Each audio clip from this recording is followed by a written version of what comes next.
지난주에 이어서 로마서 7장 마지막 부분입니다. 14절에서 25절까지 살피겠습니다. 우리가 율법은 신령한 줄 알거니와 나는 육신에 속하여 죄 아래 팔렸도다. 나의 행하는 것을 내가 알지 못하노니 곧 원하는 이것은 행하지 아니하고 도리어 미워하는 그것을 함이라. 만일 내가 원치 아니하는 그것을 하면 내가 이로 율법에 선한 것을 시인하노니 이제는 이것을 행하는 자가 내가 아니요 내 속에 거하는 죄니라. 내 속 곧 내 육신에 선한 것이 거하지 아니하는 줄을 아노니 원함은 내게 있으나 선을 행하는 것은 없노라. 내가 원하는 바 선은 하지 아니하고 도리어 원치 아니하는 바 악은 행하는도다.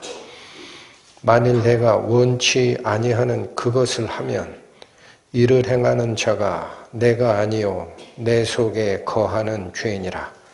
그러므로 내가 한 법을 깨달았노니 곧 선을 행하기 원하는 나에게 악이 함께 있는 것이로다. 내 속사람으로는 하나님의 법을 즐거워하되 내 지체 속에서 한 다른 법이 내 마음의 법과 싸워 내 지체 속에 있는 죄의 법 아래로 나를 사로잡아 오는 것을 보는도다. 오호라, 나는 곤고한 사람이로다. 이 사망의 몸에서 누가 나를 건져내랴.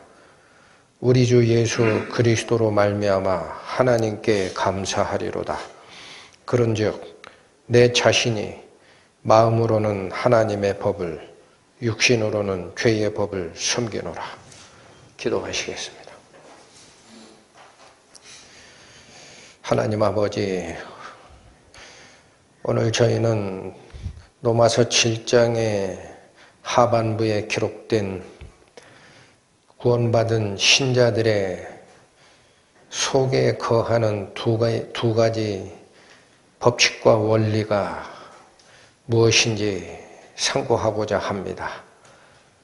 부디 저희 안에 저희를 속일 수 있는 또 다른 내가 존재함을 깨닫게 하시어 항상 자기 자신을 높이고 띄우기보다 자기 자신을 빈 그릇으로 비워서 그리스도의 영광으로 치워지는 은혜 있기 원하오니 인도하여 주옵소서.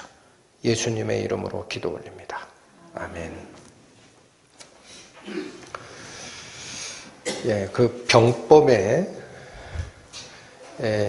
이런 말이 있죠. 지피지기면 백전백승이라. 지피지기, 남을 알고 지기, 나를 알면 100번 싸워 100번을 이긴다라는 말입니다. 이 말씀을 드린 이유는 우리 구원받은 신자가 거듭난 본 어게인 크리스찬이 남은 인생을 살아가는 것은 영적 전쟁이다라는 말씀을 드렸습니다. 바로 그 영적 전쟁에서 이기기 위해서는 무조건 전쟁터로 나가면 안 됩니다. 남을 모르고 나도 모르면 엉뚱한 무기를 쓰다가 패합니다. 특히나 신앙생활의 여정에서 제일 모르는 게 뭔지 아세요? 자기 자신이에요. 자기 자신을 전혀 몰라요.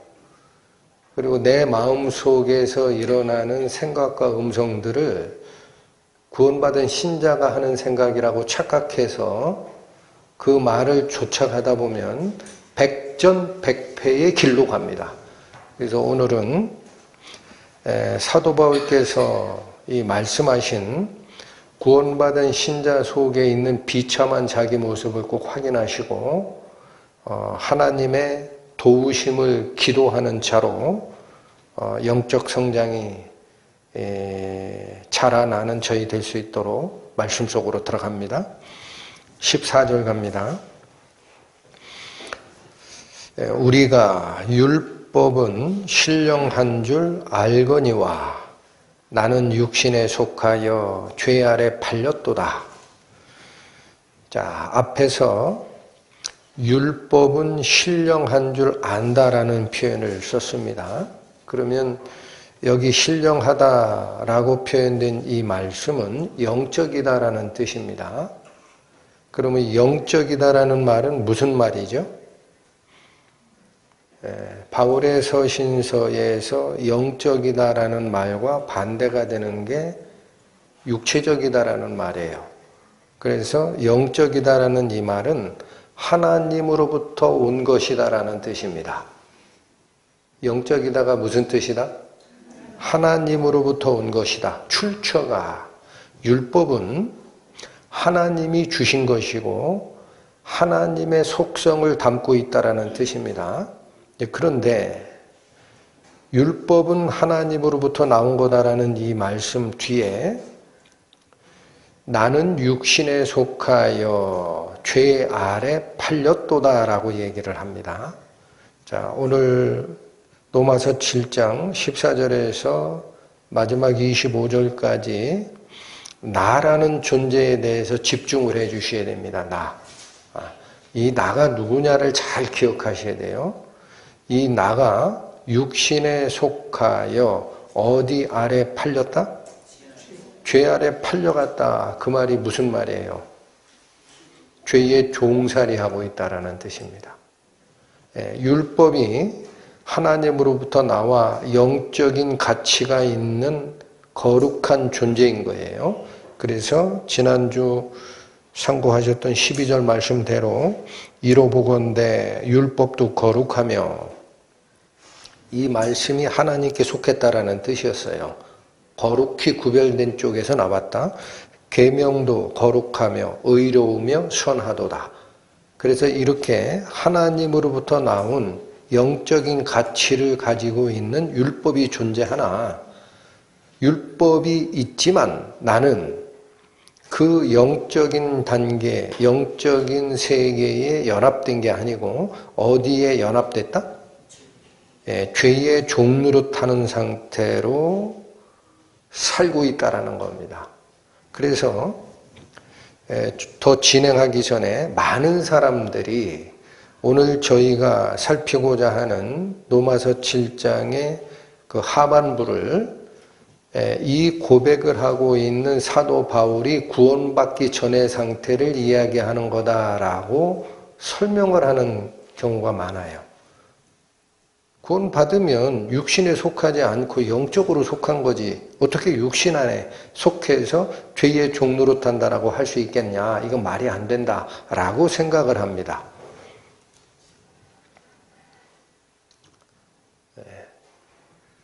그 생각을 가지고 있는 사람들이 지피지기에서 지 귀를 모르는 거예요. 자기를 모르는 거야. 그러니까 백전백패합니다. 신앙생활에서.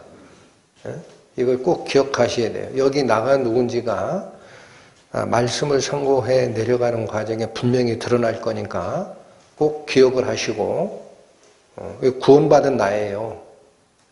결론부터 말씀드리면 구원받았다고 죄의 종로로 터지 않고 육신에 빌붙어서 사는 일 없다라고 생각하니까 매일의 삶이 하나님께 드려진 삶이 아니라 내 육신적인 가치를 위해서 사느라 정신없이 사는 겁니다.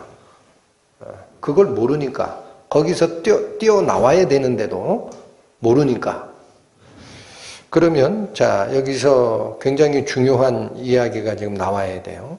율법이 영적인 건데 내가 율법을 받아들이고 하나님의 말씀을 받아들이고 그걸 좇아서 살겠다라고 하는데 왜 나는 아직도 죄의 종로로 타고 육신에 속한 옛사람의 습성을 벗어나지 못할까? 이 질문을 해야 됩니다.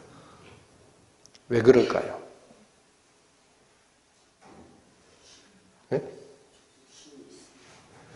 율법이 영적인 게 맞아요. 하나님으로부터 출발한 하나님의 의의 기준을 설명한 게 맞습니다. 그런데 우리가 반드시 기억할 게 있어요. 그 율법은 죄를 드러내는 역할은 하지만 나를 고치는 역할은 못한다라는 사실. 거울이 우리의 잘못된 모습을 비춰주기는 하지만 거울에 비친 넥타이가 삐뚤어진 상태를 거울이 고쳐주지 않는 것과 똑같습니다. 그래서 한 말씀 찾고 갑니다. 히브리서 7장 갑니다. 히브리서 7장 신약 359페이지 펴보십니다.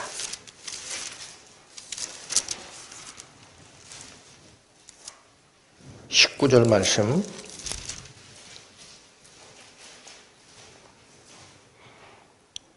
율법은 아무것도 온전케 못할지라.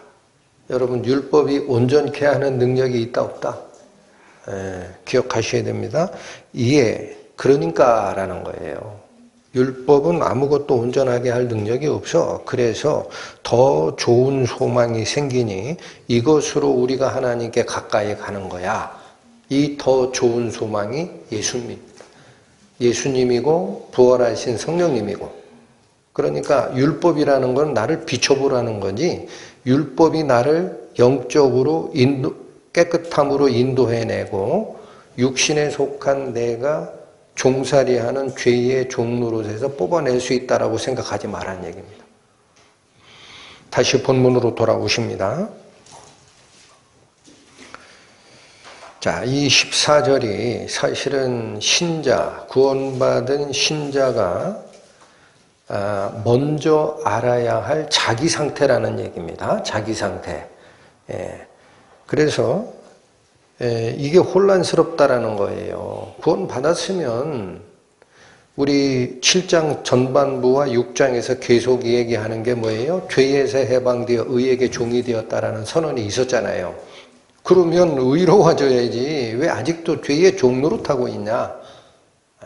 그러니까 6장과 7장 전반부를 설명하던 사도 바울이 무슨 얘기를 하는지를 보셔야 됩니다. 15절. 나의 행하는 것을 내가 알지 못하노니 곧 원하는 이것은 행하지 아니하고 도리어 미워하는 그것을 행함이라. 자, 이 말씀, 내가 행하는 것을 내가 알지 못하노니 라는 이 말이 뭐냐면 도저히 이해를 할 수 없는 상태라는 거예요. 자기 상태가, 사도 바울이 보기에 자기 상태가 도저히 이해가 안 되는 상황이다. 그 뭐가 이해가 안 될까 했더니 곧 어떤 상태다. 원하는 이것은 행하지 아니하고 반대로, 도리어가 그 뜻이에요. 반대로 미워하는 그것을 행함이라. 자, 그러니까 여기 보십시오. 왜 도저히 자기 상태를 이해를 못하겠다라고 사도 바울이 말씀하시냐면 원함이 있어요. 원함. 이게 의지입니다. 의지. 무엇을 원합니까? 선을 원합니다. 뒤에 나옵니다. 선을 원하는 의지가 존재하는데 행위는, 행함은 악한 거, 내가 하면 이거 하면 안 되겠다라고 지적한 그거를 해대고 있어요. 그러니까 이게 뭐라고 표현할 수 있어요? 의지와 행함이 분열이 됐어요. 요즘에 그런 용어가 심하다고 그래서 쓰질 않는데 정신의학에서 과거에 썼던 용어가 정신분열증이 있어요. 지금은 그게 너무 심한 발언이다 그래서 조현병이라고 바꿨나요? 정신분열증. 정신분열증 아니에요? 지금 이게 사도 바울이 겪고 있는 혼란이. 아니, 생각을 해보십시오. 내가 이걸 원하고 싶은데 몸은 저쪽으로 가고 있다 이거야. 이게 의지와 행동이 분열되어 있다라는 거예요. 이게 도대체 뭐냐 이거야. 내가 알지 못하겠다. 왜 이러는 거야? 응? 의지, 선을 행하기를 원하는 이 속에 거듭난 자아가 있습니다. 그 뒤에 자세하게 살펴드릴 거예요. 속사람, 새사람. 그런데 행동은 여전히 뭐만 쫓아가더라? 죄 짓는 것만 쫓아가더라. 그러면 이것은, 이걸 잘 보셔야 됩니다. 내 의지와 행위 간의 분열 현상이지만 더 한 단계 내려 들어가면 있죠. 구원받은 새로운 자아와 죄성을 쫓아가는 옛사람과의 충돌입니다. 정신분열증이 아니고 내 안에 뭐가 같이 있다. 구원받기 전에 육체의 속성을 쫓아가던 자, 그게 안 사라졌다 이겁니다. 그래서 이 둘이 부딪혀요. 그래서 여러분 잘 기억하셔야 됩니다. 구원받기 전에는 새로운 자아가 없었어요. 본 어게인한 나의 새 영이 존재하지 않아요. 그래서 과거의 옛사람의 속성만 있었기 때문에 이런 갈등이 없어요. 그래서 이게 구원받은 상태라는 겁니다. 자, 사도 바울이 성경 몰랐어요? 율법 몰랐어요? 무슨 말씀? 나이 15도 안 된 상태에서 모세 오경을 달달달달 외워서 가말리엘 랍비 문화생으로까지 들어갔던 그 당시 당대 최고의 율법가가 사도 바울입니다. 근데 그 사람이 율법을 다 지켜가고 의로운 행동을 하고 성경을 달달달달 외울 때에, 즉 본 어게인 하기 전에 율법 선생으로서의 바리새인으로서의 사도 바울 시절, 그러니까 사울 시절이죠. 그때 갈등이 있었습니까, 여러분? 한번 볼까요? 빌립보서 3장 갑니다. 신약 321페이지 펴보십니다. 빌립보서 3장 4절에서 6절 말씀 봅니다. 그러나 나도 육체를 신뢰할 만하니. 자, 이 표현을 뭐라고 하죠, 사도 바울이? 육체를 신뢰할 만하다. 이게 뭐냐면 사람들이 자랑하는 자기 이력이 있다라는 거예요. 내 프로파일, 내 프로필이 이 정도는 돼. 내 앞에서 까불지 말어. 이런 얘기입니다. 그러나 나도 육체를 신뢰할 만하니 만일 누구든지 다른 이가 육체를 신뢰할 만한 것이 있는 줄 생각하면 나는 더욱 그러하니. 가까봐. 야, 이력서 자랑할 사람 있냐? 내봐. 내가 한 단계 너보다 나을걸? 이 얘기입니다. 그죠? 누가 육체를 신뢰할 만할 것이 있는 줄 생각하면 나는 더욱 그러하다. 내가 한 수 위걸? 5절, 내가 8일 만에 할례를 받고 이스라엘 족속이요 베냐민의 지파요 히브리인 중에 히브리인이요 율법으로는 바리새인이요. 이 얘기면 그 당시에 할 말이 없어요. 율법 선생들이에요. 또 지식만 채운 게 아닙니다. 6절, 열심으로는 교회를 핍박하고. 여러분, 율법적 열심으로 왜 교회를 핍박하는 거죠? 구약에서 가르치는 것이 신은 유일하게 여호와 하나님밖에 없다고 했는데 예수라는 자가 와가지고 자기가 하나님 아들이라고 하니까 신성 모독이거든요. 가만히 있으면 안 되거든. 구약적 율법에 의하면 그런 자는 돌로 치라 그렇게 돼 있어요. 그러니까 열심으로, 지식만 한 게 아니라 행동으로도 얼마나 열심을 냈는지 교회를 핍박하는 단계에 가 있습니다. 행하는 자입니다. 행하는 자. 그 다음 율법의 의로는 흠이 있어요, 없어요? 여기 이 말씀 잘 보셔야 됩니다. 구원받기 전에 자기의 이력을 쫙 설명하면서 율법적 의로는 흠잡을 데가 없다 그래. 그런데 무슨 죄와의 갈등을 겪어요, 여러분? 사도 바울이 구원받기 전에. 이거는 그 상태가 아니라는 겁니다. 그래서 오늘 살피고자 하는 바로 이 비참한 장탄식을 쏟아내고 있는 사도 바울은 구원받은 자아와 옛날의 자아 간의 충돌 문제 때문에 고민에 빠진 상태라는 사실 꼭 기억하셔야 돼요. 본문으로 돌아오십니다. 그래서 이 이해할 수 없는 내 속에서 서로 충돌하고 싸우는 이 분열의 모습을 사도 바울이 이제 분석해 들어갑니다. 분석해야 되겠다 이거예요. 16절. 만일. 여러분 여기 만일이라는 게 뭐죠? 여러분 이 우리말로 표현된 만일 이런 표현이 별 의미가 없는 것 같은데 연구를 해본 연구자 입장에서 이거를 가설이라고 하는 거예요. 가설. if. 왜 가설 세워요? 가설 검증을 하겠다라는 뜻입니다. 좀 어려운 말인 것 같죠? 만일 이런 조건문으로 나오는 거는 이게 가정을 해보자 이거예요. 이러면 이건데 내가 이걸 한번 연구를 해볼 거야 하고 분석해 들어가는 모습입니다. 갑니다. 16절.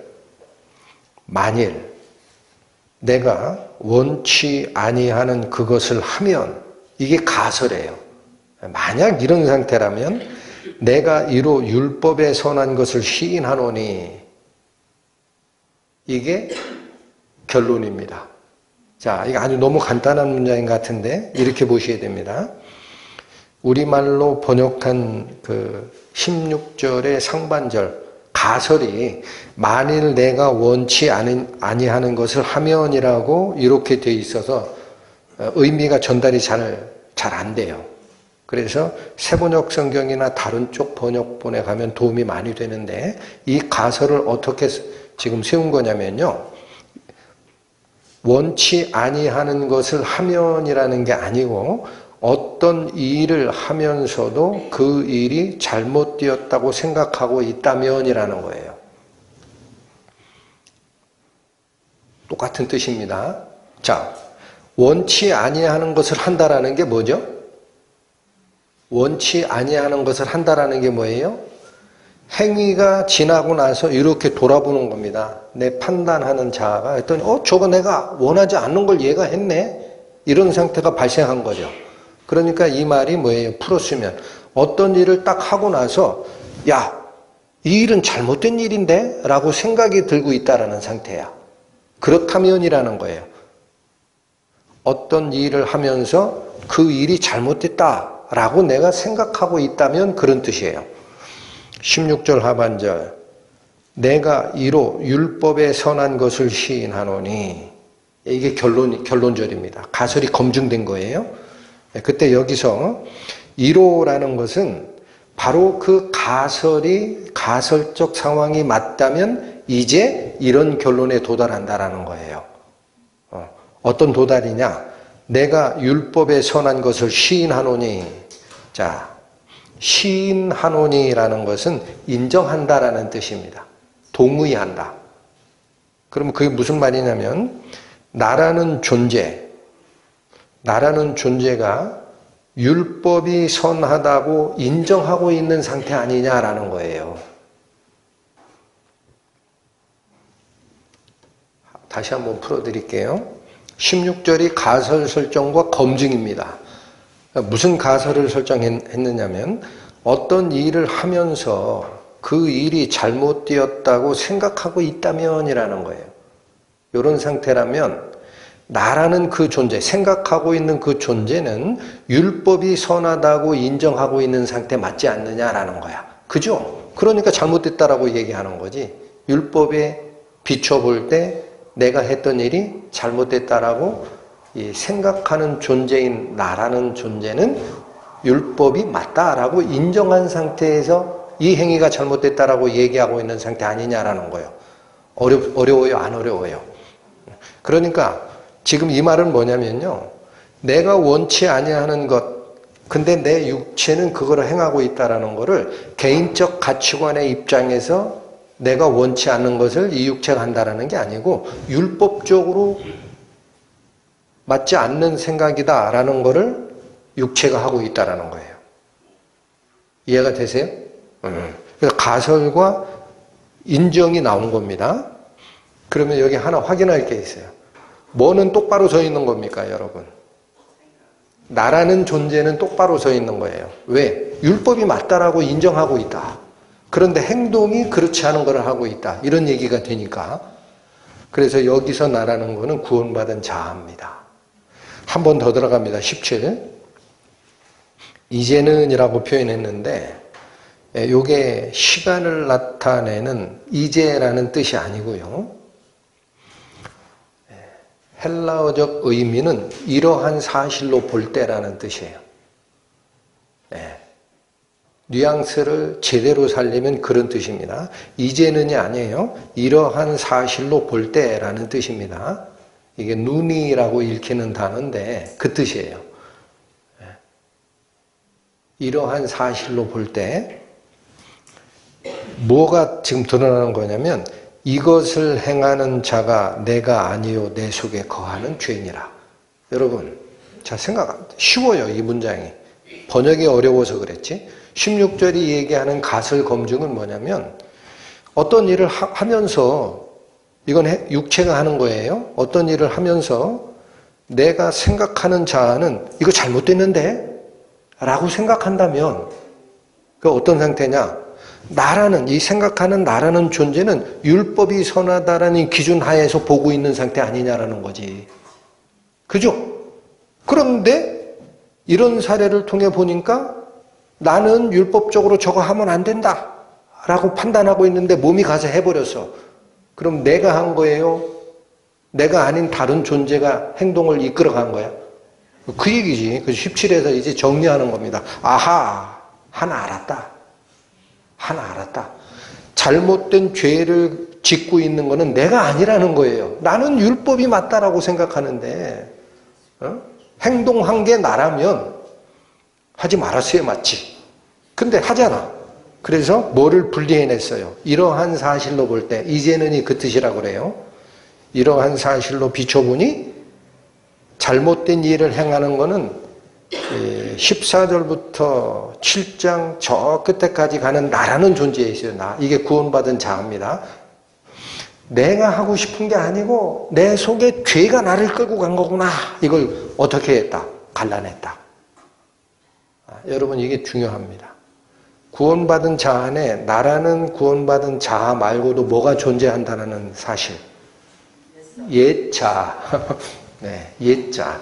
육체의 소욕을 쫓아가는 옛날 죄의 종된 그게 아직 있다라는 사실. 이게 중요합니다. 그래서 이걸 구분해냈어요. 이게 다른 거다. 그래서 이거는 여러분, 그러니까 구원받고 나서 죄 짓는 거는 내가 짓는 게 아니니까 아무 상관없어. 이렇게 생각하는 사람은 잘 가다가 삼천포로 빠지신 거야. 그 얘기를 하는 게 아니에요. 사도 바울이 하고 싶은 얘기가. 왜 내가 원하는 게 있는데 율법적으로 이게 옳다. 이러한 일을 해야 돼. 라고 생각하는데 몸이 엉뚱한 원하지 않은 일을 하느냐라는 거예요. 그때 이 두 개가 같은 존재가 아니다라는 사실을 확인한 거예요. 율법적 선함을 행해야 되고 그게 맞다라고 인정하고 있는 나라는 존재는 구원받은 자. 그런데 이 구원받은 자와 이 의지와 아무 관계없이 잘못된 일, 자기 욕심을 쫓아가는 일만 해대고 있는 이 존재는 뭐냐? 죄고 옛 자다. 이게 다른 존재다. 이걸 딱 구분하신 다음에 18절 갑니다. 이제 아예 정의를 합니다. 내 속, 곧 어디? 내 육신에. 이거 사도 바울이 굉장히 조심해서 쓰는 거예요. 내 속 그러면은 속 사람으로 오해할 수 있어. 근데 그게 아니라는 거예요. 내 속, 내 안에. 곧 어디냐? 내 육신 안에. 여러분 여기 로마서 7장 후반부가 얘기하는 나라는 구원받은 자아는요. 육신에 속한 자아가 아닙니다. 영적 자아입니다. 그래서 내 속, 내 육신 속에 선한 것이 거하지 아니하는 줄을 확인했다라는 거예요. 이제 확인했다. 그러니까 뭔가 하나가 또 있다. 내 육신 속에. 그러면서 뭐라고 그래요? 원함은 내게 있으나 선을 행하는 것은 없노라. 그러니까 내 육신이 행함의 주체죠. 몸이 움직이면서 뭔가를 해내잖아요. 그 육신 속에 선하지 않은 것이 그 속에 들어가 있기 때문에 내가 원하는 선은 하지를 않고 어느 걸 해낸다? 18절에서는 선한 것이 거하지 않는다라고 표현을 했는데 19절로 가니까 더 확실하게 나옵니다. 내가 원하는 바 선은 하지 아니하고 도리어 반대로입니다.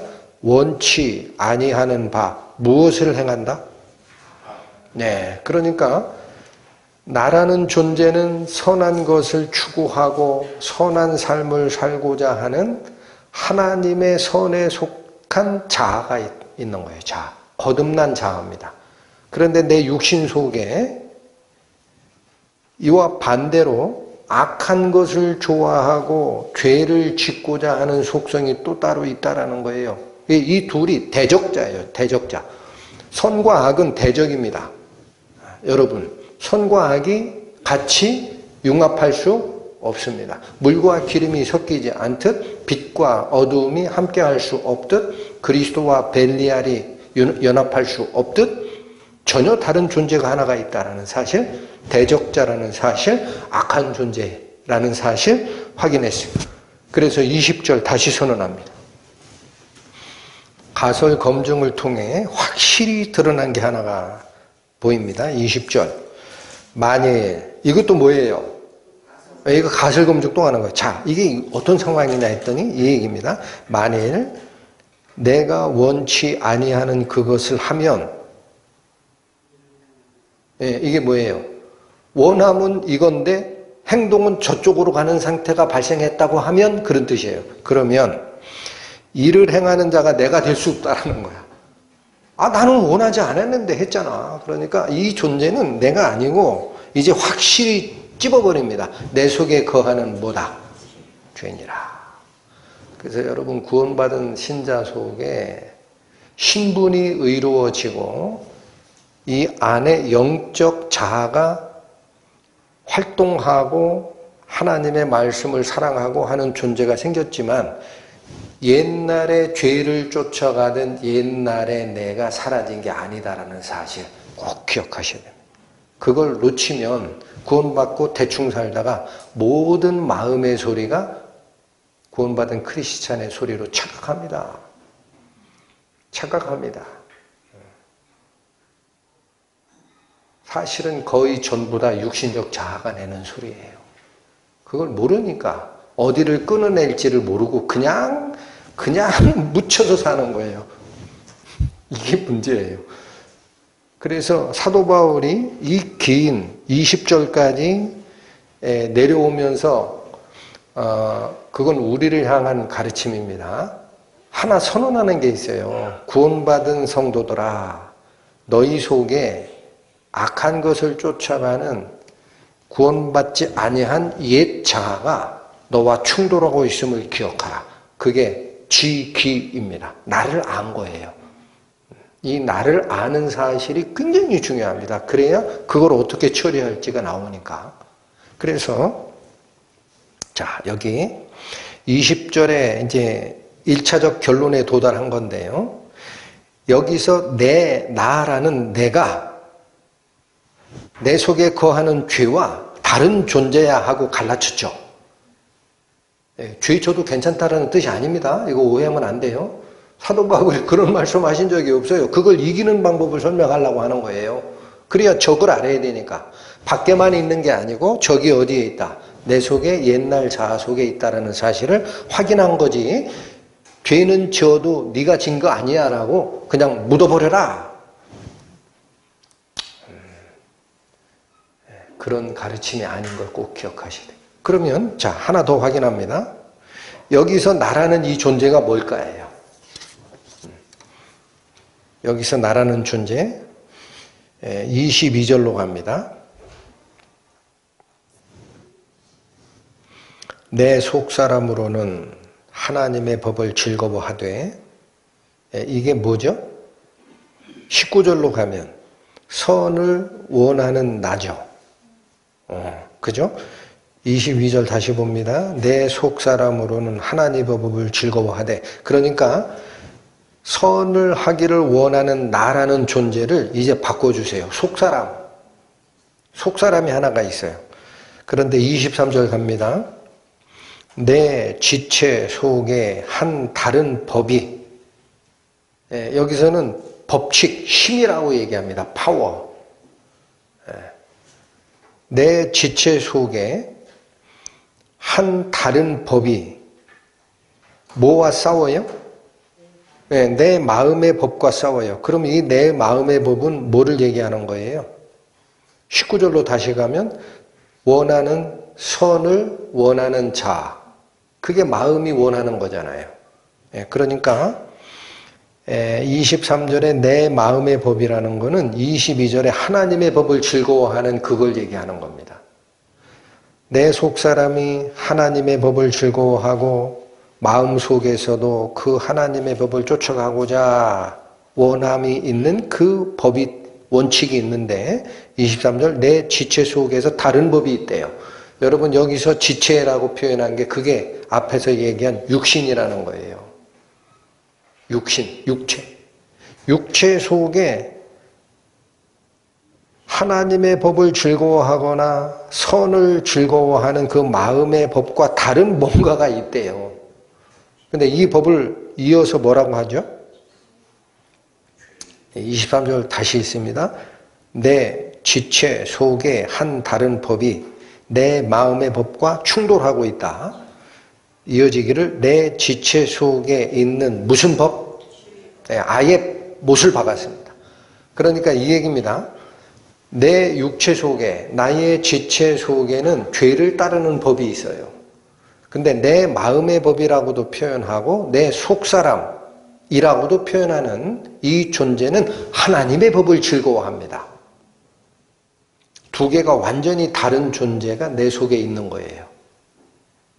그러니까 우리는 바로 이 나라는 이 존재, 내 속사람, 하나님의 법을 즐거워하는 그 존재, 내 마음에 하나님의 법을 가지고 있는 그 존재가 무엇인지를 확인해 들어가면 이게 구원받은 자인지 아닌지가 드러납니다.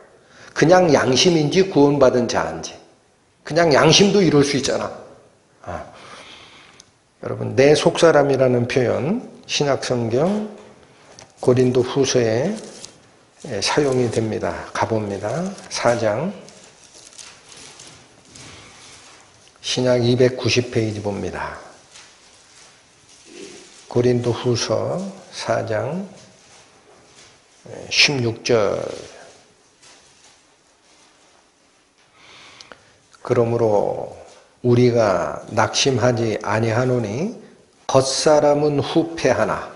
자, 여기 겉사람이라는 거는 뭐죠? 눈에 보이는 몸. 그 육체예요. 그러니까 사도 바울이 설명하기 편하게 이 둘을 갈라내는 겁니다. 눈에 보이는 겉모습, 이게 겉사람이에요. 그게 육체고 우리 지체예요. 이 겉사람은 후패한다라는 게 뭐죠? 낡아지고 썩어간다라는 거예요. 그래서 죽잖아요. 하나, 우리의 뭐는? 속은 날로 새롭대요. 그러니까 눈에 보이는 겉사람 말고 내 속에 있는 이 속사람은 늙어가는 존재가 아니라 점점 새로워가는 존재가 있다는 거죠. 한 군데 더 봅니다. 에베소서 3장. 신약 313페이지 갑니다. 에베소서 3장 16절.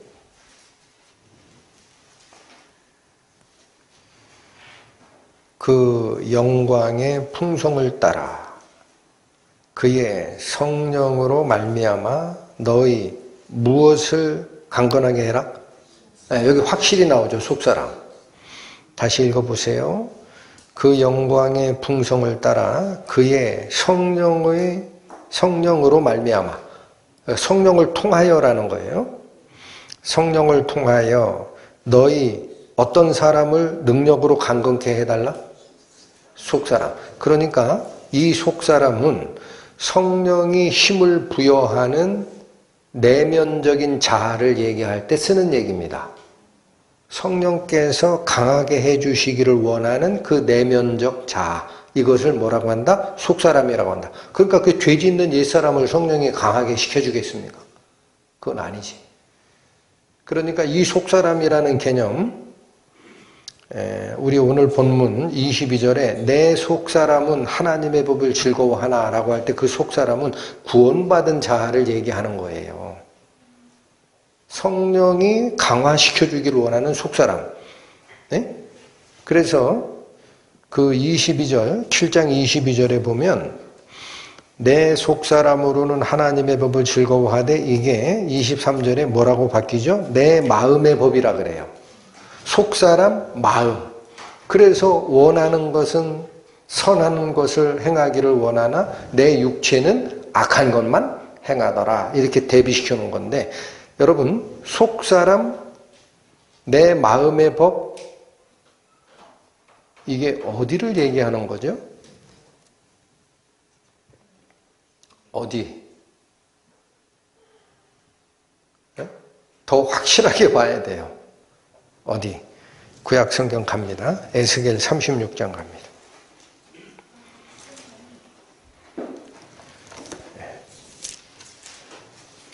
구약 1209페이지 펴보십니다. 1209 에스겔 36장 26절 봅니다. 에스겔 36장 26절 이 새 언약에서 일어날 일입니다. 26절 또 새 영을 너희 속에 두고 새 마음을 너희에게 주되 여기 잘 보십시오. 새 마음이라고 하죠. 근데 그거를 새 영과 동치시켰어요. 동치. 새 영, 곧 새 마음을 너희에게 주는 일이 있을 거다. 왜 이게 무슨 말인가 했더니 뒤에 나오는 너희 육신에서 굳은 마음을 취하고 부드러운 마음을 줄 것이다. 이런 표현으로 다시 바꿔서 설명합니다. 그러니까 여기 우리 성경에는 굳은 마음, 부드러운 마음 이렇게 뜻을 따라 번역을 했는데 히브리어 원래 문장은요. 굳은 마음이 아니라 돌 같은이에요. 돌 같은 마음. 뒤에 부드러운 마음이라는 거는 살로 된 마음. 자, 이게 의미가 확실해져요. 우리 안에 영이 돌처럼 굳어서 죽어 있었다라는 겁니다. 예? 잘 기억하셔야 돼요. 그래서 그거는 분명히 뭐가 있어. 우리 속에 영이라는 이 뭔가 있는데 얘가 작동이 안 돼요. 돌처럼 딱딱한데 무슨 작동을 하겠냐고. 그러니까 이걸 걷어내고 뭐를 준다? 새 마음, 새 영. 근데 이 영은 어떤 영이냐? 살처럼 말랑말랑한 거예요. 그게 살아있는 마음이지. 이해가 되죠? 그래서 이게 새 마음이라는 겁니다.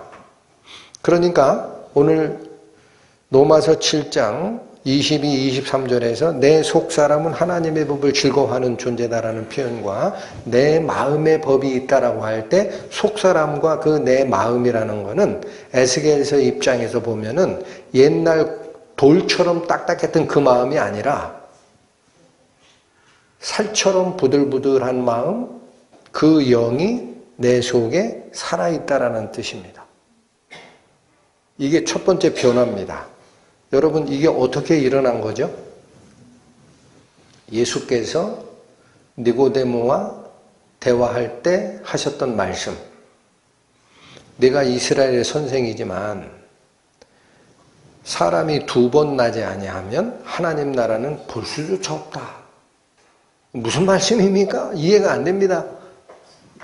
네가 이스라엘의 선생으로 그것도 모르느냐? 육체로 난 것은 육이요 성령으로 난 것은 영이다. 그 영, 이게 에스겔서의 새 영, 새 마음이에요. 그러니까 뭐가 바뀐 거예요, 이 사람은. 돌같이 굳어있고 죽어있고 작동 중지되어 있는 그 영, 그게 말랑말랑한 영으로 바뀌어진 겁니다. 그게 본 어게인한 크리스찬의 영이고 마음입니다. 이제는 하나님 말씀을 드러내요. 이해가 됩니까? 근데 그걸로 끝나는 게 아니에요. 에스겔서의 이 말씀은 매번 복음의 핵심을 찌릅니다. 우리의 영만 살려놓으면은요, 이렇게 잘 보셔야 됩니다. 오늘 본문이 얘기하는 거예요. 거기 내가 원하는 선함이 있는데 내 육체 속에 옛날 죄를 향하여 달려가고 악한 것을 행하고자 하는 죄 짓는 자가 있죠. 누가 이겨요? 오늘 본문에서 누가 이겨요? 백전백패하죠. 그러니까 나중에 사도 바울이 뭐라 그래요? 나는 비참한 인간이다. 내가 원하는 건 선인데 어찌하여 내 지체 속에 죄의 법이 나를 사로잡아서 죄 아래로 끌고 가는 걸 내가 보고만 있어야 되냐? 그러면 구원받은 자가 옛날 죄를 쫓아가는 옛날 자에게 이긴다, 진다? 대답하셔야 됩니다. 진다. 그걸 알아야 이기는 거예요. 이기는 줄 알아요. 구원받으면 다 되는 줄 알아. 성경책 읽어가면 다 되는 줄 알아. 뭐가 쌓였으면 내가 이루어진 줄 알아. 천만에요. 구원받은 사람이 옛날 자아가 바뀌는 적이 없습니다. 여러분 반드시 기억해야 돼요. 딱 그 둘만 놓고 있다. 구원받은 새로운 자아와 구원받기 전에 육신을 쫓아가는 옛날 자아가 내 속에서 서로 싸운다 그랬어요. 그냥 놔두면 누가 이긴다? 옛날 자아가 이긴다. 그걸 법이라고 그래요. 내가 한 법을 깨달았다라는 거예요. 그러니까 여기 보십시오. 지금 에스겔서 말씀드리다 그 얘기를 다시 한 건데 에스겔서 36장 26절에 하나님께서 돌 같은 마음을 걷어내고 살같이 부드러운 마음 곧 새 영, 새 마음을 너에게 주겠다라는 상태가 바울에게 이루어진 건데도 진다라는 거예요. 못 이긴다. 아이고, 그러면 이게 뭐야? 그래서 27절 보세요. 아직 에스겔 36장 안 떠나셨죠? 27절. 또라고 합니다. 그걸로 끝나는 게 아니에요. 여기가 핵심이에요. 또, 이제는 뭐라 그래? 내 신을 너희 속에 두겠다 그러죠. 여기 내 신은 하나님의 영입니다. 이야, 이게 어마어마하게 은혜로운 말씀이에요. 자, 돌같이 딱딱한 마음, 하나님의 음성을 드러내던 영적인 그 교통 채널이 돌같이 굳어 있었던 거를 하나님께서 이 돌 같은 마음을 걷어내고 말랑말랑 움직이고 드러내는 그 마음으로 바꿔주시는 거예요. 그런데 얘가 죄를 이기는 원천이 아닌 거예요. 이거 가지고는 안 돼. 그래서 27절 또 하나 준다라는 거예요. 또 하나 준다. 뭘 준다? 내 영을 너희 속에 둘 것이다. 특이하게도 있죠. 26절에는 하나님의 규례를 행하게 한다라는 말이 없습니다. 거긴 변화만 얘기해요. 근데 27절에 가니까 내 신을 너희 속에 두어서 너희로 내 율례를 행하게 하리니 이제사 행함이 바뀝니다. 뭐 때문에 바뀌는 거죠? 그렇습니다. 성령의 도우심 때문에 바뀌는 거예요. 내 율례를 행하게 하고 내 규례를 지키는 상태가 되리라라는 27절의 이 말씀이 앞에 있는 하나님의 영을 둔다라는 말 뒤에 따라오는 사실을 잊어먹으면 안 됩니다. 구원받은 신자는 내 능력으로 새로워지는 게 아니고 하나님의 음성을 드러내는 영이 살아난 겁니다. 영. 말랑말랑한 영으로 바뀐 거예요. 돌 같던 영이. 그래서 하나님의 음성을 듣는 채널이 열린 거예요. 그러나 이 자체로는 역시 역부족입니다. 옛 자아와 싸워서 이길 수 없어요. 어느 게 올 때 하나님의 율례와 규례를 지켜 행하는 능력이 생긴다. 성령의 음성이 덧입혀질 때 그게 없으면 새로운 자아와 옛날 자아가 싸울 때 옛날 자아가 이겨버린다. 본문으로 다시 오십니다.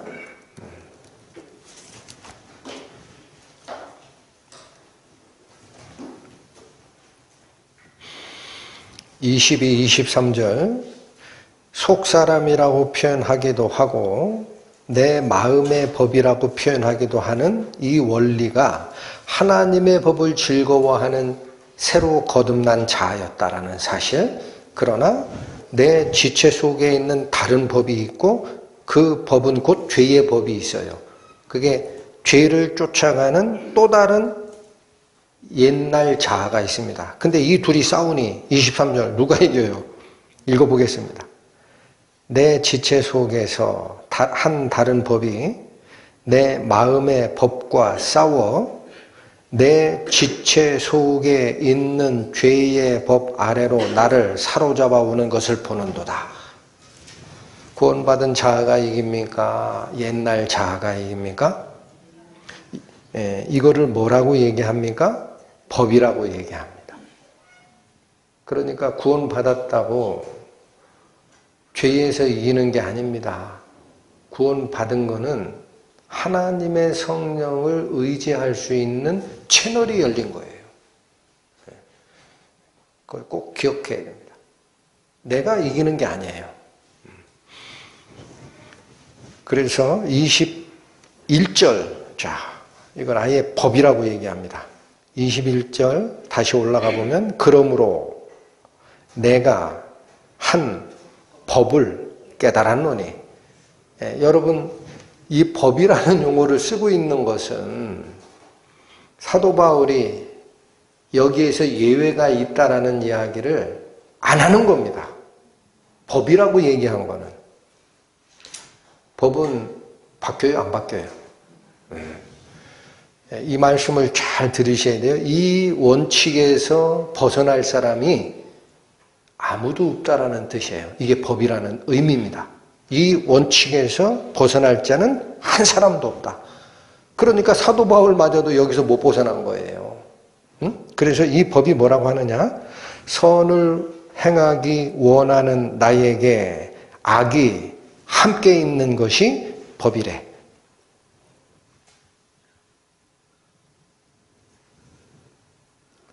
싸움이고 뭐고 끝났네. 끝났잖아요. 죄의 법 아래로 사로잡혀 가는데 싸워봐야. 그러니까 사도 바울이 24절 가요. 22, 23은 아까 봤으니까 24절 뭐를 지금 말씀하세요? 희망? 희망은 무슨 24절 보십시오. 오호라 나는 곤고한 사람이로다. 여기 곤고한이라는 것은 비참하다라는 뜻이에요. 비참한 사람이다. 왜 비참하다고 느껴요?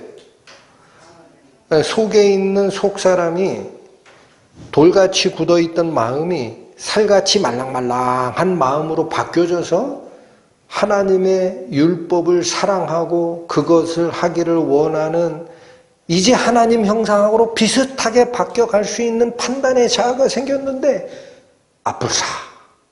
아무리 선한 것을 하고 싶어 해도 어느 놈이 아직 살아있어요. 죄의 법, 예차. 근데 둘이 맞붙었더니 붙는 족족. 내가 이기는 게 아니고 죄의 법 아래로 내가 사로잡혀가요. 싸워봐야 포로 잡혀가는 방법밖에 없다. 그러니까 이게 비참하지 않습니까? 여러분 여기서 저는 일단은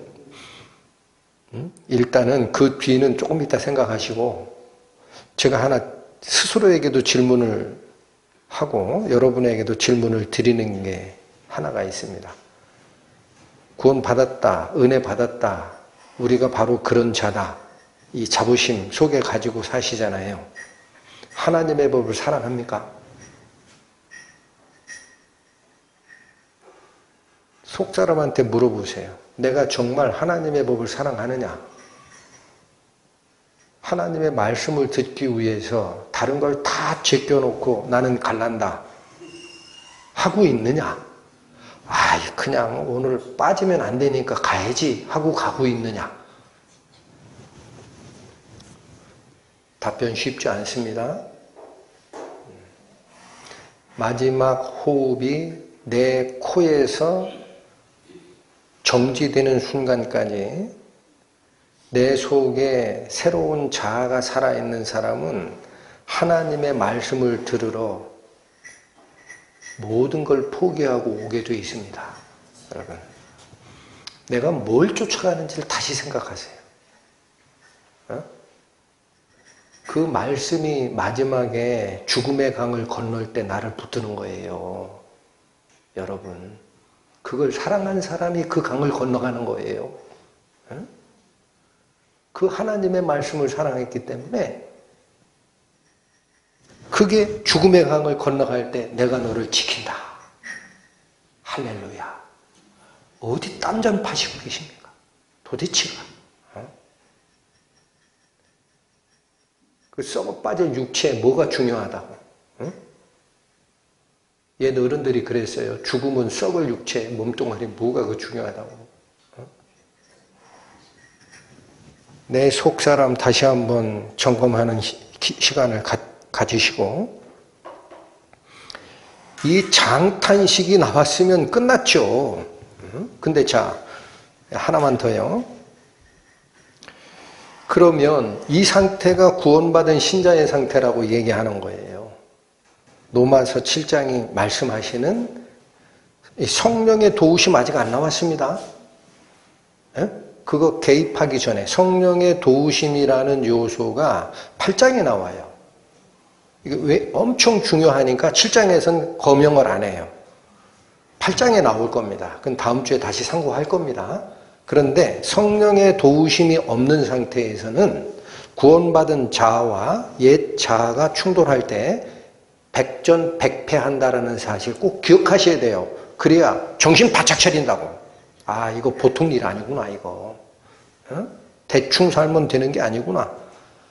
이거 꼭 기억하시라는 얘기고, 하나 더 드리고 싶은 말씀이 왜 이 상황이 구원받은 신자에게 사도 바울의 말씀을 따르면 법칙으로 존재하게 될 수밖에 없느냐라는 거죠. 왜 그럴까요? 왜 그렇죠? 우리의 속사람, 우리의 영이 거듭난 거지 우리의 육체가 바뀐 적이 없거든요. 우리의 영이 거듭난 거지 우리의 육체가 거듭난 적은 아직 없어요. 요한복음이 뭐라 그래요? 살리는 것은 영이니 육은 무익하니라. 그 육은 언제 살린다고 하셨나?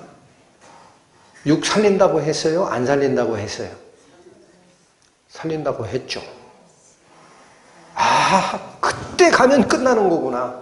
그래서 좀 어려운 말씀을 드릴게요. 구원받은 신자가 처해 있는 이 상황, 로마서 7장의 후반부의 이 상황을 이미와 아직의 긴장관계라고 표현합니다. 이미는 뭐냐? 속사람은 이미 하나님 편으로 갔어요. 본인의 속사람이 하나님 편에 속해 있는지는 검증하시라고 한 겁니다. 정말 하나님의 말씀을 사랑하고 다른 건 필요 없다. 내 원하는 것은 하나님께서 이게 맞아 라는 것을 내가 원한다. 이런 존재가 이 속에 있는지 그게 확실히 옮겨졌으면 속사람 살아난 거 맞아요. 맞아요.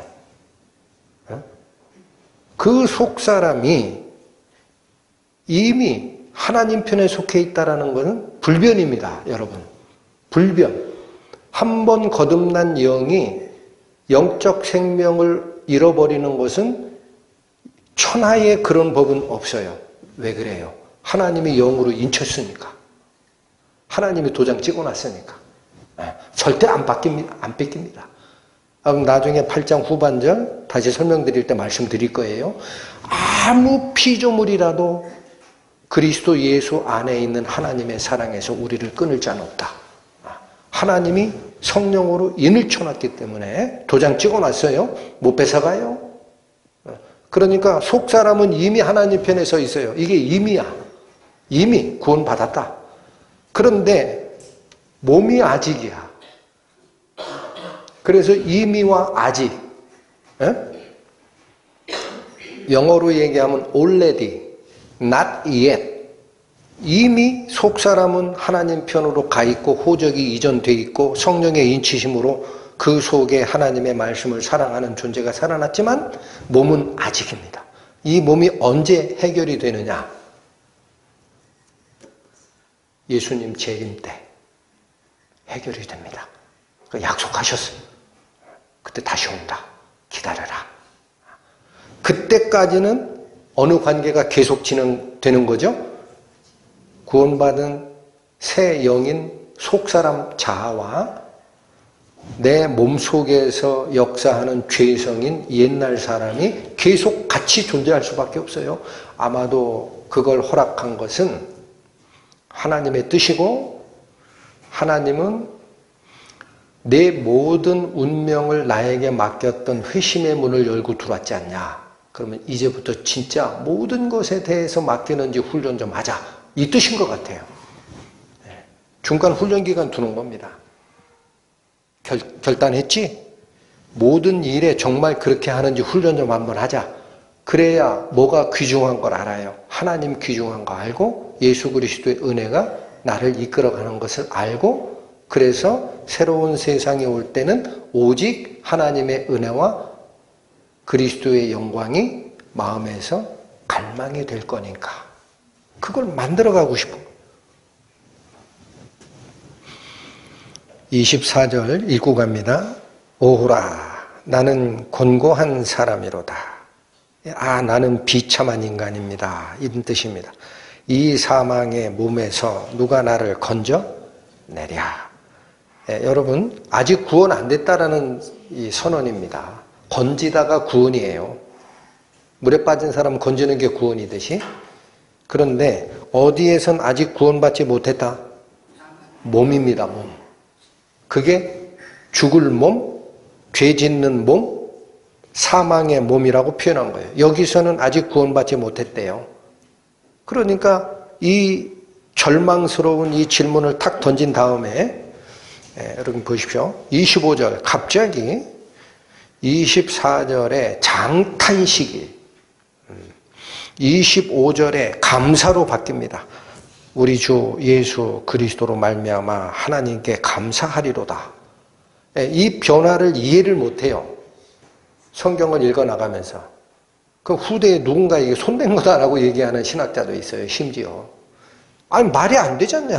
24절까지 장탄식을 하던 사람이 갑자기 25절에 와서 왜 감사를 하고 그래? 왜 감사할까요? 또 누구에게 감사하는 걸까요? 구원받은 나의 자아에 대해서 감사하는 게 아닙니다. 누구에 대해서 감사하죠? 예수 그리스도를 통해 하나님께 감사를 드린다라는 거예요.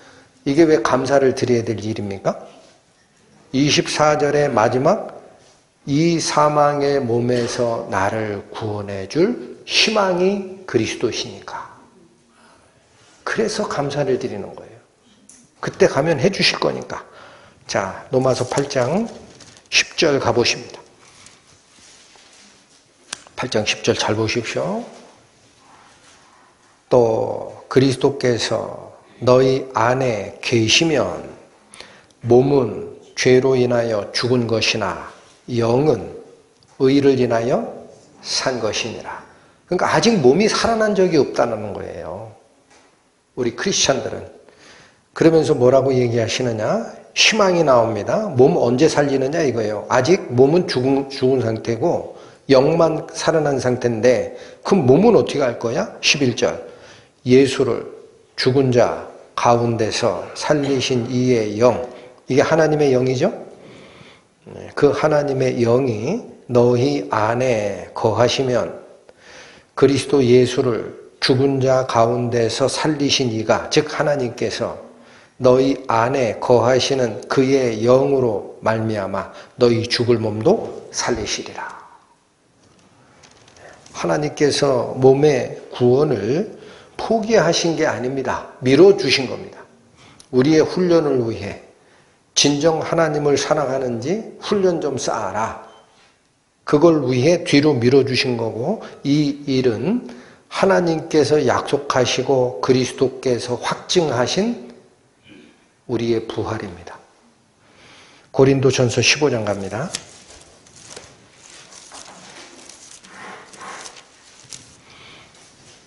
신약 284페이지 고린도전서 15장 50절부터 봅니다. 형제들아, 내가 이것을 말하노니 혈과 육은 하나님 나라를 유업으로 받을 수 없고, 자, 무자격자가 있어요. 무자격자. 혈과 육이라는 개념이 뭐냐면 옛자아입니다. 죄를 쫓아가던 그 옛자아는 하나님 나라의 상속자가 될 수 없다라는 거예요. 또한 썩은 것은 썩지 아니할 것을 유업으로 받지 못하느니라. 그렇습니다. 하나님의 나라가 유업이 되는 건데, 우리에게 상속이 되는 건데, 썩는 몸을 가지고 가서 영원히 존재하는 하나님 나라의 상속자가 될 수 없죠. 그래서 51절 보라. 내가 너희에게 비밀을 말하노니 우리가 다 잠잘 것이 아니요. 요 잠자다라는 표현은 육체가 죽은 상태를 말합니다. 히브리적 표현이 그래요. 잠잘 것이 아니요. 마지막 나팔에 순식간에 홀연히 다 변화하리니. 어떻게 바뀐다라는 거냐? 52절 나팔 소리가 나매 죽은 자들이 썩지 아니할 것으로 다시 살고 우리도 변화하리라. 예수님께서 재림하실 때 이미 죽어 묻힌 사람들은 죽은 육체가 부활합니다. 아직 살아있는 사람이 일부 있을 수 있습니다. 그 사람들은 살아있는 상태에서 몸이 바뀌어버립니다. 이게 죽은 자들이 썩지 아니할 것으로 다시 살고 부활하고 우리도 바뀝니다. 53절 이 썩을 것이 불가불 썩지 아니할 것을 입겠고, 불가불이라는 것은 반드시라는 거예요. 반드시, 영어로는 must. 이 썩을 것이 반드시 썩지 아니할 것을 입겠고 이 죽을 것이 죽지 아니함을 입으리로다. 이러한 몸의 부활이 일어날 것이다. 54절부터 봅니다. 이 썩을 것이 썩지 아니함을 입고 이 죽을 것이 죽지 아니함을 입을 때에는, 즉 우리의 몸의 부활이 일어날 때에는 사망이 이김에 삼킨 바 되리라고 기록한 말씀이 응하리라. 사망이 이긴다, 사망은 진다. 그렇죠. 여기서 이김은 55절에 나옵니다. 사망아 너의 이기는 것이 어디 있느냐? 사망아 너의 쏘는 것이 어디 있느냐? 사망에 쏘는 것은 죄요, 죄의 권능은 율법이라. 우리 주 예수 그리스도로 말미암아 우리에게 이김을 주시는 하나님께 감사하노니. 이김 누구로부터 와요? 그리스도를 통해서 우리에게 부어주시는 하나님이 곧 이김의 원천입니다. 사망도 이기고 죄도 이기게 됩니다. 58절 그러므로 내 사랑하는 형제들아 견고하며 흔들리지 말며 항상 주의 일에 더욱 힘쓰는 자들이 되라. 이는 너희 수고가 주 안에서 헛되지 않은 줄 알매니라. 이 바로 몸의 부활, 이 사망의 몸에서 누가 나를 건져내랴 했던 그 장탄식이 로마서 7장 25절에서 우리 주 예수 그리스도로 말미암아 하나님께 감사하리로다 라는 감사로 돌아가는 이유가 not yet 하고 미뤄놨던 우리 몸의 부활이 이루어지는 순간이 있다는 거예요. 그때가 되면 죄의 몸으로부터 완전한 이김과 승리를 향유하는 상태가 되리라. 여러분, 그래서 하나 더요. 구원받은 자가 의로워지는 것을 칭의라고 합니다. 칭의. 그게 곧 내 속에 있는 구원받은 새로운 속사람이 살아난 게 칭의예요. 신분이 바뀌었어요. 하나님이 도장을 쳐버렸어요. 성령으로. 그 다음에 이 중간기가 있습니다. 속사람은 구원받은 자, 몸을 지배하고 있는 욕심, 정욕은 옛날 자. 이 둘이 싸우는데 판판이 지거든요. 옛사람한테. 여기서 계속 훈련받으라는 거예요. 훈련받으라. 하고 나서 나중에 완전한 몸의 구원이 일어나면은 이제는 싸울 건덕지가 없다야. 사망은 죽었고 우리는 그리스도의 하나님의 능력으로 승리의 삶을 살게 되리라. 그러면 언제 승리가 옵니까? 칭의의 구원을 받고 구원받은 내 속사람과 구원받지 못한 육체에 속한 옛사람과의 싸움에서 내가 완벽하게 옛사람을 이기는 경우는 없어요. 이 완전한 거룩해짐, 그것은 몸의 부활이 이루어진 후에라야 가능합니다. 그런데 많은 분들이 이 과정을 성화라고 합니다. 칭의의 구원을 받고 그리스도의 성령의 도우심으로 내가 그리스도의 성품과 비슷하게 닮아가는 이것을 성스러워진다. sanctification 해서 성화라고 하는데 이 성화의 과정에서는 100%가 없어요, 여러분. 완전한 구원은 몸의 부활이 일어난 뒤에야 가능합니다. 그런데 자꾸 중간에 무슨 말씀들을 하시느냐. 혼의 구원을 받았대요. 그래서 죄를 안 짓는데요. 속았습니다. 기억하세요. 그런 건 없습니다. 진행형입니다. 그래서 우리가 더 겸손해져야 되는 거예요. 혼의 구원을 받아서 죄를 안 진다라는 잘못된 가르침이 머릿속에 들어오죠. 경계심 풀어내게 돼 있어요. 그 사람 반드시 죄에 빠집니다. 이 말씀도 봅니다. 빌립보서. 사도 바울의 말씀 쫓아갑니다. 빌립보서 3장. 아까 보셨던 그 바로 밑인데 빌립보서 3장. 아까 4, 5, 6절 읽었죠? 이게 구원받기 전에 사도 바울이 자기의 지금까지 살아온 모든 이력을 나하고 맞비교해서 일자 없을걸? 하고 자랑했던 그 모습이에요. 그거 한번 읽고 갑니다. 빌립보서 3장 4절부터 그러나 나도 육체를 신뢰할 만하니 만일 누구든지 다른 이가 육체를 신뢰할 것이 있는 줄로 생각하면 나는 더욱 그러하니 내가 8일 만에 할례를 받고 이스라엘의 족속이요 베냐민의 지파요 히브리인 중에 히브리인이요 율법으로는 바리새인이요 열심으로는 교회를 핍박하고 율법의 의로는 흠이 없는 자로다. 자, 이 정도면 내세울 만하죠? 내세울 만해요. 그런데 바뀝니다. 7절. 그러나 무엇이든지 내게 유익하던 것을 내가 그리스도를 위하여 다 해로 여길 뿐더러. 여기서 얘기하는 내게 유익하던 것이라는 것은 4절에서 6절까지 사도 바울이 자랑스럽게 제시할 수 있었던 그의 바리새적 의로운 행동입니다. 그 유익하다고 생각했던 그것을 그리스도를 위해서 반대로 생각합니다. 야, 이거 가지고 있으면 내게 손해다. 이게 해예요, 해. 유익이 영어로 얘기하면 이익이에요. 이익. 밑에 해로 여긴다는 건 로스, 손해예요.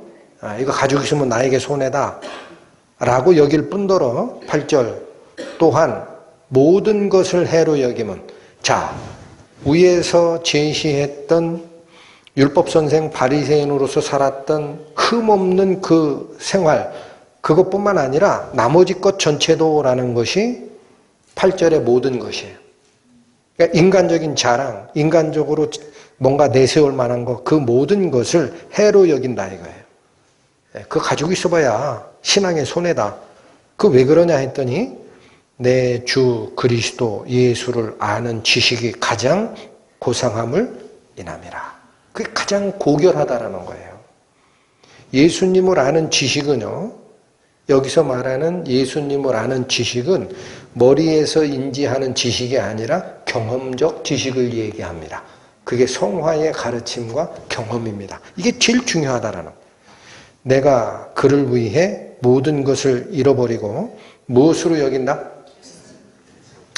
예, 저는 고등학교 때 국어 시간에 이 단어를 배운 적이 있어요. 기타 나머지는 다 우수마발야라. 어느 분의 문학 작품에 나오는 얘기인데 우수마발이 뭐예요? 우수마발. 소우, 수, 오줌수. 말마, 발, 그게 아마, 대변 얘기하는 거, 대변. 소, 오줌, 말똥이라는 거예요. 나머지는 전부 다 소, 오줌이요, 말똥이라. 여기서 말하는 게 뭐예요? 배설물로 여긴다. 더러워서 그거 보겠습니까? 그래서 8절에 모든 것을 잃어버리고 배설물로 여기문이라는 거는요, 그게 가치 있는데 버린다라는 개념으로 말씀하신 게 아니에요. 그 소오줌 말똥이야. 더러워. 다 버릴 거야. 왜 이렇게 다 버려야 됩니까? 여러분, 왜 이렇게 다 버려야 돼요? 내 마음의 그릇에 담겨 있는 내가 생각하기에 가치가 있는 것이라는 그 존재는 이 그릇에 예수 그리스도 성령의 은혜를 담을 때는 다 우수마발일 뿐입니다. 그거 비워내지 않고는 하나님이 이 속에 생수를 붓질 않아요. 그게 손해예요. 가지고 있으면 손해야. 그래서 뭐라고 얘기합니까? 배설물로 여기면 그 이유가 있다 이게요. 다 내버리는 이유는 그리스도를 얻고 그 안에서 발견되려 함이라. 그거 비워내지 않고는 내 마음의 그릇에 예수님을 채우는 방법은 없다. 내가 가진 의는 율법에서 난 것이 아니요 오직 그리스도를 믿음으로 말미암은 것이니 곧 나옵니다. 믿음으로 하나님께로서 난 의라. 10절 예수 그리스도 안에서 발견되려 함이니라는 뜻이 이겁니다. 사도 바울이 지금 마음속에 가지고 있는 핵심이 10절부터 나와요. 내가 그리스도와 그 부활의 권능과, 여러분 예수님의 부활의 능력이라는 거예요. 예수 그리스도와 그의 부활의 능력과 그 고난에 참여함을 알려하여, 그러니까 예수님의 부활의 능력에 참여하고 그걸 위해서 그가 걸어갔던 고난의 삶, 그 안에 참여하는 것은 그의 죽으심을 본받아 어찌하든지 죽은 자 가운데서 부활에 이르려는 노력이라는 거예요. 이 말씀을 잘 참고하십시오. 그의 죽으심을 본받아 어찌하여 죽은 자 가운데서 부활에 이르려 하노니, 이게 사도 바울이 육체 부활을 하고 싶다라는 뜻이 아닙니다. 뭐를 하고 싶다? 그리스도의 부활의 능력을 체험하고 싶다라는 거예요. 그리스도의 부활의 능력이 나의 삶 속에 같이 발자국을 걸어가주는 그걸 경험하고 싶다. 그러면 그리스도의 부활의 능력은 온전하게 새로 구원받은 나의 속사람에 완전하게 입힐 수 있느냐? 그러면 그 성합니다. 100%. 아니라고 하죠? 12절. 내가 이미 얻었다 함도 아니요. 여러분, 이 얻었다라는 표현이 뭐죠? 누가 줘야 얻는 거예요. 그죠? 이어지기를 온전히 이루었다 함도 아니라. 이룬다라는 건 뭐예요? 내 능력으로 하는 거예요. 그러니까 사도 바울이 두 개 다를 부인하는 겁니다. 내가 온전히 얻었다 함도 아니요 라는 거는 이 부활의 능력은 내게 아니에요. 예수님 것이고 하나님 편에 있는 것이고 성령의 능력입니다. 근데 그게 이미 얻은 상태로 주어지는 게 아니라는 거예요. 그러니까 100% 성화는 있다 없다? 없다. 또 온전히 이루었다 함도 아니라 내가 노력해서 100% 달성하는 그것도 아니래요. 그럼 뭐야? 질문이 나와야죠. 그럼 뭐야? 예수님과 예수 그리스도의 부활의 능력을 참여함을 알려하여 다 버렸다라고 하는데 오직 이것밖에 없다. 다른 이야기하는 것은 다 거짓말이야. 그 뜻이.